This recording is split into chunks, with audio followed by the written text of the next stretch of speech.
అందరికీ నమస్కారం.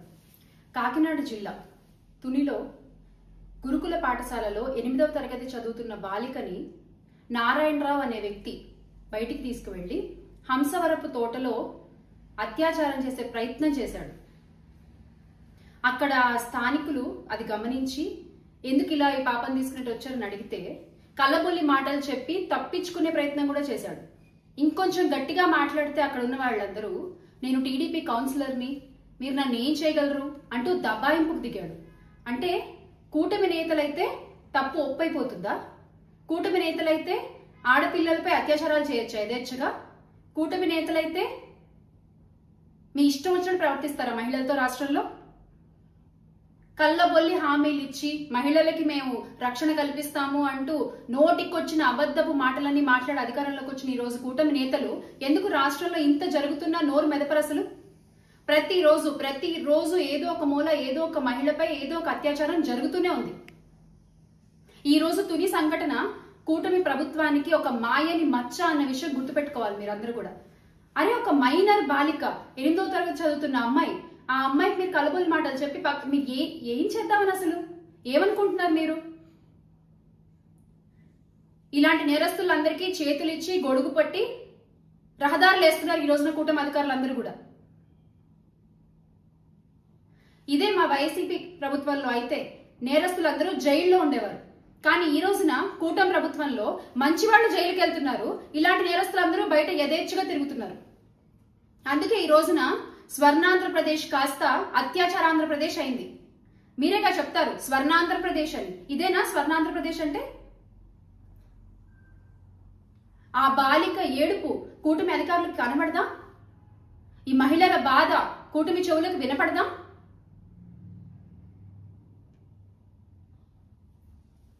అసలు మీరు ఏమనుకుంటున్నారు అంటే ప్రతిసారి మీరు అధికారంలో ఉన్నప్పుడు చంద్రబాబు నాయుడు గారు మీరు మహిళలకి చేసింది గుండు సున్నా. ఈ రోజున మీ అధికారంలో, మీ కూటమి అధికారంలో, టీడీపీ జనసేన బీజేపీ మీ కూటమి అధికారంలో మహిళల భద్రత కూడా మీ చేతుల్లో బందీ అయిపోయింది. ఈ రోజు మహిళా భద్రత కూడా మీ చేతుల్లో బందీ అయిపోయింది. ఇంకెంతమంది మహిళల ఆర్తనాదాలు వింటే కూటమి అధికారుల చలనం వస్తుంది? ఇంకెంతమంది బాలికల ప్రాణాలు కోల్పోతే మీ అధికారులు ముందుకొచ్చి మాట్లాడతారు? ఇంకెంతమంది బాలికలపై అత్యాచారాలు జరిగితే మీ కూటమి నేతలు ముందుకొచ్చి ప్రశ్నిస్తారు? ప్రశ్నిస్తాం అన్న పెద్ద మనిషి ఏమో సినిమా షూటింగ్లు చేసుకుంటూ ప్రమోషన్లు చేసుకుంటూ బిజీగా ఉన్నారు. మొన్న ఉప్పాళ్ళలో 100 రోజులు టైం ఇవ్వండి అని అడిగినట్టు బాలికల అత్యాచారాలపై కూడా ఇంత టైం ఇవ్వండి అని అడుగుతారా? ఇంకెంత టైం కావాలి మీకు? సంవత్సరంన్నర, దగ్గర 18 నెలలు అయిపోయింది. ఇంకెంత టైం కావాలి మీకు? మీరు అధికారంలోకి వచ్చిన దగ్గర నుంచి జరుగుతున్నదే ఇది. మహిళల రక్షణ కోసం మీరు ఏం చేశారు? నేరస్తుల్ని మీరు ఎలా శిక్షించారు? ఈ రోజున పోలీసులకి కనీసం నేరస్తుల్ని అరెస్ట్ చేసే స్వతంత్రం కూడా లేదు. ఎందుకంటే వాళ్ళంతా అలయన్స్ లో ఉన్నారు కాబట్టి వాళ్ళు అరెస్ట్ చేయలేరు. పాపం వాళ్ళు కూడా వీళ్ళ కొమ్ము కాయాల్సిన పరిస్థితి ఏర్పడింది ఈ రోజున రాష్ట్రంలో. ఇంక ఇలాగే ఉంటుందా ఇది? ఎవరు దీని గురించి నోరెత్తి మాట్లాడరా? చూస్తేనేమో రాష్ట్రానికి ఒక మహిళ హోంమంత్రి పదవిలో ఉన్నారు. ఒక మహిళ హోంమంత్రి పదవిలో ఉన్నా కూడా మహిళలపై ఇన్ని అత్యాచారాలు జరుగుతున్నాయి. ఏమన్నా అడిగితే మాకు అండర్స్టాండింగ్ ఉంది, మేము కలిసి పనిచేసుకుంటున్నాం, మేము 15 ఏళ్ళు ఇలాగే కలిసి ఉంటాం అంటారు. ఇలాగా మీరు ఒక రాష్ట్రాన్ని ఉంచేది ఇంతమంది కలిసి ఉండి.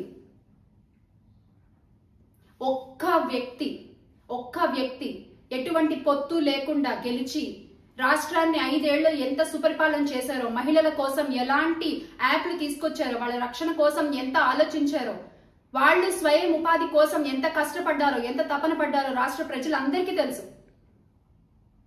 ఒక అన్నలాగా ప్రతి మహిళను రక్షించుకున్న ఘనత వైఎస్ జగన్మోహన్ రెడ్డి గారి ప్రభుత్వాన్ని గత 5 ఏళ్లు కూడా.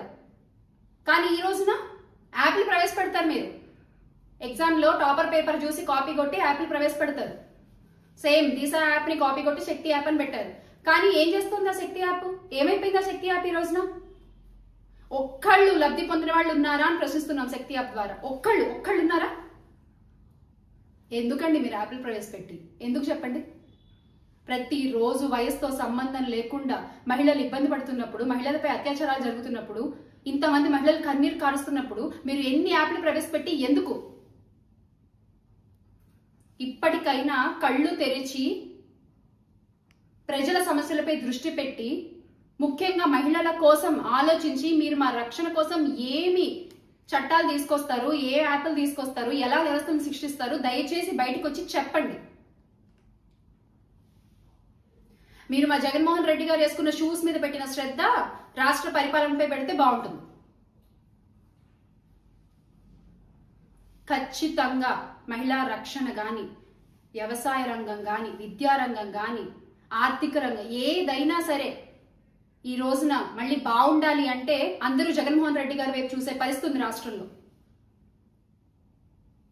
మళ్ళీ ఖచ్చితంగా ఆయన అధికారంలోకి వస్తారు, ప్రజలే తీసుకొస్తారు, మళ్ళీ ఆంధ్ర రాష్ట్రం బాగుంటుంది. Make Andhra great again with జగనన్న. జోహార్ వైఎస్ఆర్, జై జగన్.